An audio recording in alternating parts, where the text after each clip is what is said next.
Hi guys, നമ്മൾ Tirur Muttannur second ലെയറിൻ്റെ മേലെ ഒരു 3 അരി ക്രോസ് ചെയ്യണം. 1 അരി കഴിഞ്ഞു, എന്നിട്ട് പിന്നെ അങ്ങോട്ട് ക്രോസ് ചെയ്യണം. 2 അരി മതി, ഒറ്റ അരി ക്രോസ് ചെയ്യാനുള്ളൂ കേട്ടോ. ഒരു ചെറിയൊരു സ്ലാബ് കഴിയുന്ന അങ്ങനെ വാർക്കാനാണ്. അത് ഫില്ലറൊക്കെ ഉണ്ട്, ഫില്ലറൊക്കെ ഇട്ടിരിക്കുന്നു, ഗ്യാപ്പ് ഇട്ടിരിക്കുന്നതാണ്. സ്ലാബ് വറക്കുമ്പോൾ സ്ലാബിന് കുടുത്തത്തിനാട്ടോ ഫില്ലറ്. ആ റൂമിൻ്റെ മൊത്തമായിട്ടുണ്ട്. ഉണ്ടല്ലേ 3-4 നില കേട്ടോ. 2 ലേബറും 1 മേശരി.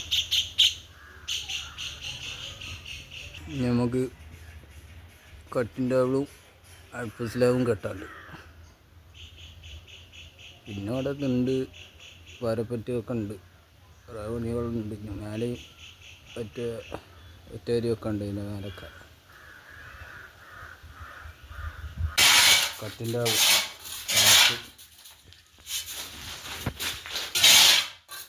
ചുമരി കാര്യിട്ടോ.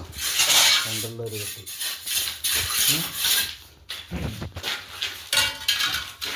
3.5 അരി.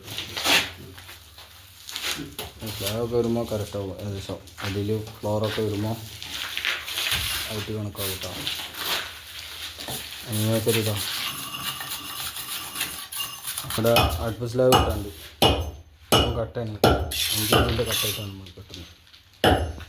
പിന്നെ ഇവിടെ ഒറ്റക്ക് എല്ലുണ്ട്, അതൊക്കെ നമ്മൾ വിളിച്ച് ഒഴിവാക്കി. ഇവിടെ പുറത്തേക്ക് സിങ്ക് സെറ്റ് ചെയ്യാണ്ട്, പിന്നെ വാർത്തിട്ടൊക്കെ വേണം. അതൊക്കെ പൊളിച്ചെടുത്തിട്ടാണ്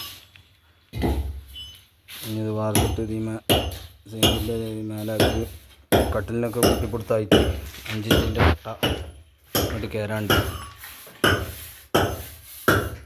ഇതിപ്പോൾ കട്ടിൽ സ്വന്തമായിട്ട് അങ്ങനെ നിൽക്കുകയാണ്. ഇവിടെ ഒരു ഒറ്റക്കല്ലേന്ന് ഇങ്ങനെ വന്നിന്, നില കണ്ടില്ല, അങ്ങനെ പൊളിച്ചെടുത്താണ്. ഇനി സിങ്കൊക്കെ എൻ്റെ ഇതൊക്കെ വാർത്തതിൻ്റെ ശേഷം 5 ഇഞ്ചിൻ്റെ കട്ട ചുറ്റുവരെ 2 വരിയായിട്ട്. ബാക്കി ഗ്രില്ലാട്ടോ, ഇങ്ങോട്ട് നീട്ടാൻ പറ്റില്ല, ഇവിടെ അടുപ്പിൻ്റെ ഇതുണ്ടായതുകൊണ്ട്. അപ്പോൾ വീഡിയോ ഫുള്ളായിട്ട് കാണുക, ലൈക്ക് ചെയ്യുക, സബ്സ്ക്രൈബ് ചെയ്യുക, ബെല്ലൈക്കൺ അമർത്തുക, കമൻറ്റ് ചെയ്യുക.